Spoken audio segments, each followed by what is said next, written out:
Schedule 10चा disqualification हा petition ज्यांच्या विरोधात आहे त्यांनीच निर्णय देणं अपेक्षित आहे आणि जर त्यांच्यावरती जर असा जर डिस्क्वालिफिकेशन जर आपण टाकलं असेल तर ते निर्णय घेऊ शकतील का ही कुशंका आहे. म्हणजे अनेक वेळा असा वाद तयार केला जातोय की बा आम्ही काहीतरी नवीन बोलतोय असं नाही.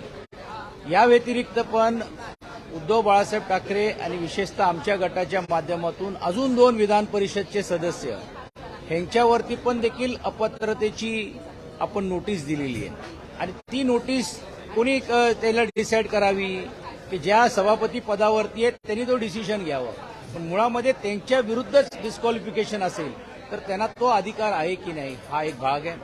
तांत्रिक दृष्टिकोनातून असंही होऊ शकतो किंवा हा एकदा जर झाल्यानंतर डिस्क्वालिफिकेशन झाल्यानंतर ते लगेच घ्यायची गरज आहे असंतलं नाही, त्याला वेळी घालू शकतात. पण काल सन्मान्य जयंत पाटील साहेबांनी जो मुद्दा मांडला की ज्यावेळी एकांनी पक्षांतर करण्याची भूमिका घेतल्यानंतर सभापती पद हा पक्षाशी संबंध नसतो, मग अशावेळी हा संपूर्ण जो कारभार जो आहे किंवा जे विधिमंडळाचं जो कामकाज आहे ते चालू शकतील का.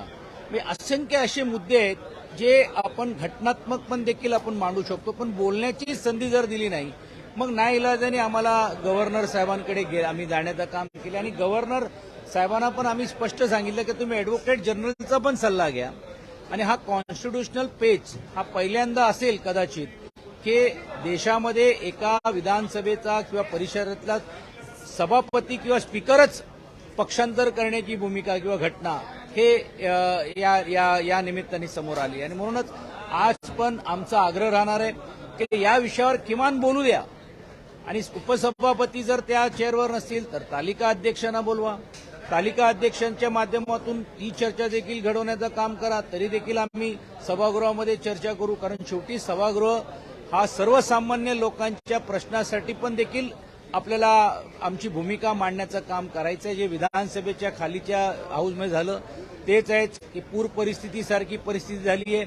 आज 2 पाऊस झाल्यामुळे आणि विशेषतः ज्या एकंदरीत भ्रष्टाचार करण्याचे जे आरोप काही लोकांवरती होत आहेत, मग बियाणीच्या प्रकरणाच्या बाबतीत असेल, असंख्य प्रश्न कायदा सुव्यवस्थेच्या माध्यमातून देखील विधान परिषदेमध्ये आम्हाला मांडायचं आहे आणि म्हणून हा सभागृह चालवावं अशी आमच्या बाजूनी आमची इच्छा आहे. पण काल तुम्ही बघितलं असेल आम्हाला बोलूच दिलं नाही, मग नंतर सांगितलं की मी तुम्हाला वेळ ठरवून देईल. आज आम्ही वाट बघू की या विषयावरती ते काय वेळ ठरवून देत आहेत आणि त्यांनी जर वेळ ठरवून दिली तर आम्ही निश्चितपणे चर्चा करू. अर्थात 10 वाजता आम्ही सर्व पक्षातली लोक बसणार आहोत आणि रणनीती करणार आहोत. पण आमची स्पष्ट भूमिका आहे की चर्चा या विषयावरती त्यांनी करण्यास आम्हाला संधी द्यावी. आम्ही चर्चा करायला तयार आहोत, हा सभागृह चालवायला तयार आहोत.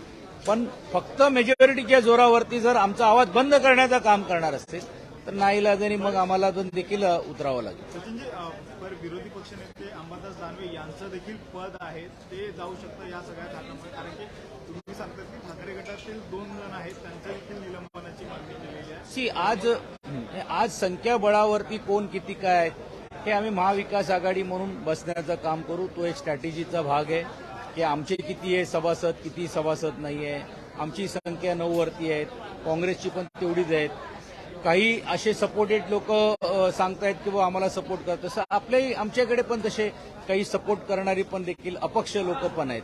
आणि मला असं वाटतं त्याच्यामध्ये न जाता आज तो मुद्दा आमच्या समोर नाही आहे, तो मुद्दा महाविकास आघाडीकडे गेले, कारण असं कुठचं ऑफिशियल फ्लोअर ऑफ द हाऊसवरती पत्र नाहीये. ह्या ज्या मागण्या किंवा या चर्चा या बाहेर केल्या जात आहेत. पण मला असं वाटते महाविकास आघाडी म्हणून घेऊन आज तरी देखील त्या विषयावरती काही चर्चा नसल्यामुळे महत्वाचा विषय की उपसभापतींच्या बद्दलचा असलेला आक्षेप जे जयंत पाटलांनी आणि विरोधी पक्ष नेत्यांनी उचललेला आहे त्याची चर्चा घडवावी. जयंत पाटील सोबत असतील का, कारण की काल आंदोलनामध्ये सहभागी दिसले नाही, त्यामुळे आज जयंत पाटील त्यांचा गट सोबत असेल का, कारण की काल शरद पवारांना अजित पवार जाऊन भेटलेले, त्यामुळे काल आणि आजच काल रात्री मला असं वाटते पत्रकार परिषदेच्या माध्यमातून जयंत पाटील साहेबांनी आपली भूमिका स्पष्ट केली आणि माझ्या माहितीप्रमाणे आज आदरणीय पवार साहेब देखील बँगलोरला जात आहेत सर्व विरोधी पक्षामध्ये. तर मला असं वाटतं स्पष्ट भूमिका त्यांनी केलेली आहे, त्यांच्या पक्षांनी केलेली आहे आणि नजीकच्या काळामध्ये बँगलोरला गेल्यानंतर पण देखील सर्व पक्षीय बैठक झाल्यानंतर पण ते त्यांची भूमिका मांडतील.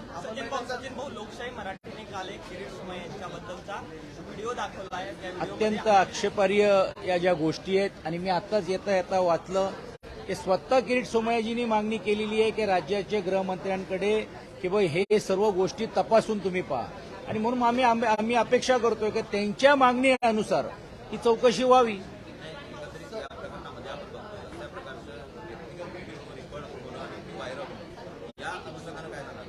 बघा, प्रत्येकाची एक प्रायव्हसी लाईफ असते, त्याच्यात जात नाही, पण कोणी कसं वागावं काय करावं हा त्यांचा भाग आहे. लोकशाहीने ही बाब लक्षात आणून दिल्यानंतर आजच स्वतः किरीट सोमय्याजींनीच मागणी केलेली आहे राज्याच्या गृहमंत्र्यांकडे की या संपूर्ण प्रकरणाची चौकशी व्हावी. आणि म्हणून काल विरोधी पक्षनेते पण बोलले आहेत, विद्याताई चव्हाणांनी याच्यावरती भाष्य केलेले आहेत, आमच्याही पक्षाच्या सर्व लोकांनी सांगितलेले आहेत, आणि स्वतःहून जर ते चौकशी करा म्हणतायत तर होऊ दे चौकशी. ठिकठिकाणी आंदोलनं केली जातात आहेत. एकीकडे त्यांनी चौकशीची मागणी केली तर ठाकरे गट आंदोलन हे काय आज ठरलेलं नाहीये आणि ते काय ठरून केलेलं नाहीये.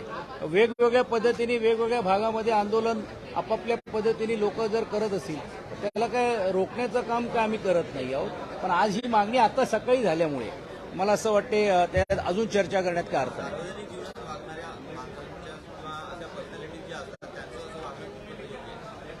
कसं आहे, मी जसं सांगितलं की प्रत्येकाची एक प्रायव्हेट लाईफ असते, प्रायव्हेट लाईफ आणि त्याच्यामध्ये करायचं. पण आता त्यांनी जर ह्याची ऑथेंटिसिटी जर प्रश्नचिन्ह केलेलं आहे तर आमच्याही सर्वांचं म्हणणं आहे की बाबा एकदा होऊ द्या. काल देखील अजित पवार यांची शरद पवार यांना वायबी चव्हाण यांच्याकडे जाऊन भेट घेतलेली आहे.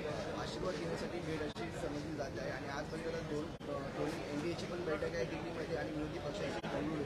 कालच जयंत पाटील साहेबांनी ही स्पष्ट केलेले आहेत की एवढे वर्षाचा सहवास असल्यानंतर पक्षामध्ये त्या सर्वांचा आग्रह होता की बाबा ह्याच्यात बसून मार्ग काढावा, आणि त्यावेळी त्याच्यानंतर पण त्यांनी स्पष्ट भूमिका केली.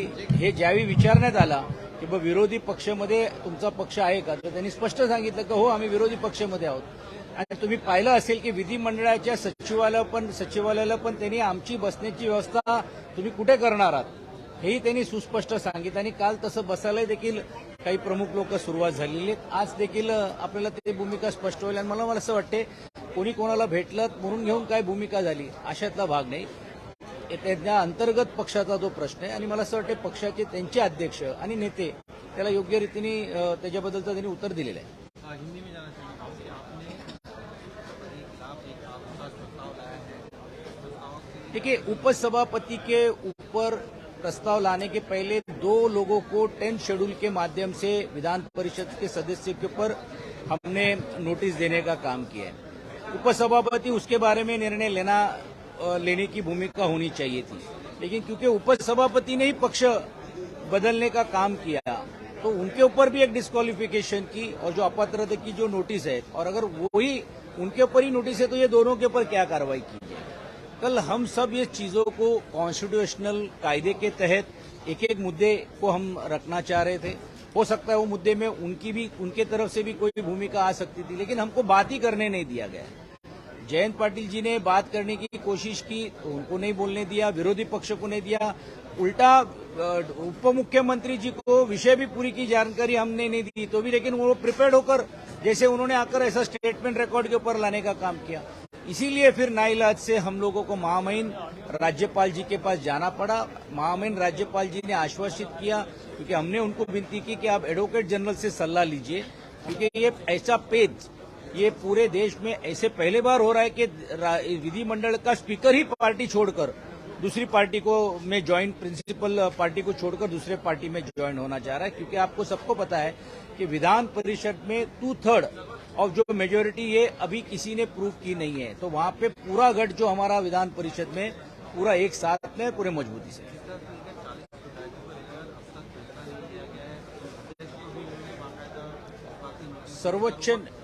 सर्वोच्च न्यायालय में भी हमने इसके बारे में पहल की है और मुझे लगता है कि आगे आने वाले 1-2 दिन में होगा. कल राज्यपाल महामहिम जी से बात करने के बाद हमने इसके बारे में भी थोड़ा ऑफ द रिकॉर्ड जिक्र किया, लेकिन क्योंकि ये प्रकरण न्यायालयीन प्रक्रिया में मुझे लगता है उसमें ज्यादा और बात करना उचित नहीं है. लेकिन वेद बुद्धि को देखते हुए नैतिकता के आधार पे विधिमंडल का जब सत्र चल रहा है तो इसके बारे में भी आवाज और इस प्रश्न को भी हम पूछने का काम माननीय अध्यक्ष जी से करेंगे.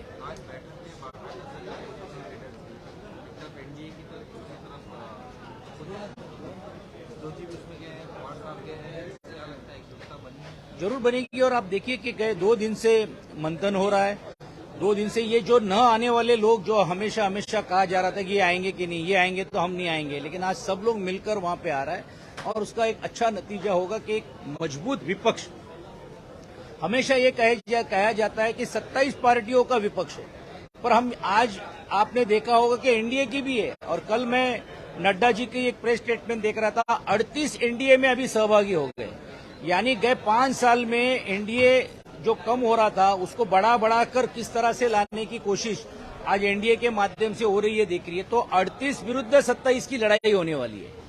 इसीलिए कभी कभी ये ऐसा जताया जाता है कि 27 लोग एक साथ आकर बीजेपी से लड़ रहे हैं। बीजेपी प्रमुख है, लेकिन उनके एनडीए की घटक अगर हम देखेंगे तो ये लड़ाई विपक्ष की एक मजबूती से देने की जरूरत है। और आज ये बहुत अच्छी बात है, आज का ये पूरे भारत के इतिहास में एक अच्छा दिन है कि इतने सारे विपक्ष साथ में आ जा रहे हैं। मैंने इसके पहले ही इसके बारे में स्पष्ट कहा, क्योंकि आज ही खुद किरीट सोमैया जी ने राज्य के गृह मंत्री जी से अपील की है और मांग की है कि वो इसकी चौकसी करे। वो खुद ही कह रहे हैं कि अगर इसकी चौकसी करे तो मुझे लगता है कि उसमें जल्द से जल्द निर्णय और